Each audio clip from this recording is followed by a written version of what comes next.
El peix irisat, de Marcus Pfister. Lluny, en alta mar, hi vivia un peix. Però no era un peix corrent, no.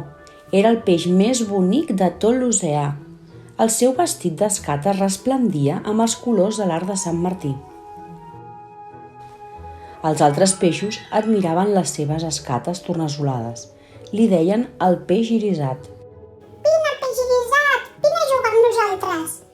Però el peix irisat passava sempre de llarg, callat i orgullós, i feia lluir les seves escates.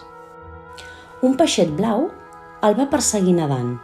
Peix irisat, sisplau, no siguis dolent.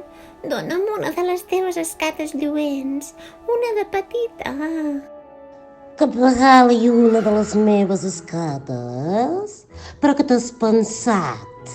Va cridar el peix irisat. Au, va, fuig! Espantat, el peix blau es va allunyar.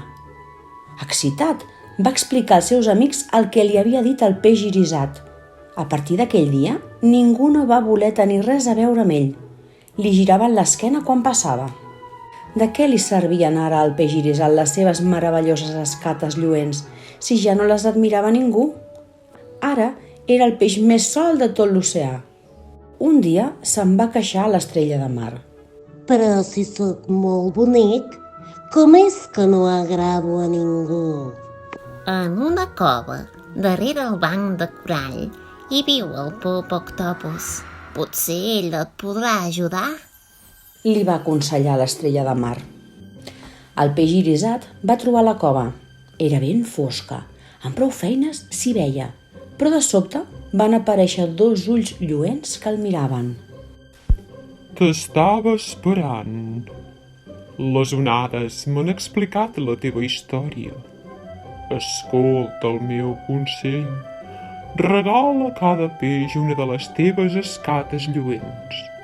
Aleshores, ja no seràs el peix més bonic de l'oceà, però tornaràs a estar content.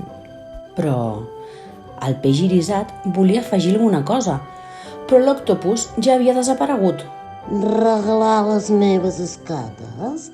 Les meves escates lluent tan boniques? Va pensar el peix irisat, horroritzat. Mai de la vida! No! Com podria ser feliç sense elles? De sobte va sentir un lleuger cop d'aleta al seu costat. Tornava a ser el peixet blau.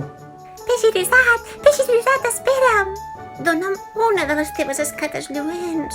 Són precioses i en tens tantes. El peix irisat es va quedar dubtant. Una escata lluent ben petitona. Va pensar. Gairebé no la trobaré a faltar.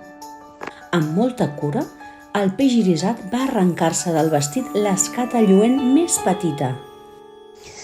Té, te la regalo, però ara deixa'm en pau. Moltes gràcies!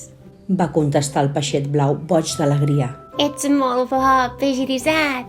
El peix irisat se sentia molt estrany. Va seguir amb la mirada al peixet blau durant molta estona, veient com s'allunyava, content, tot fent zigazagues dins l'aigua.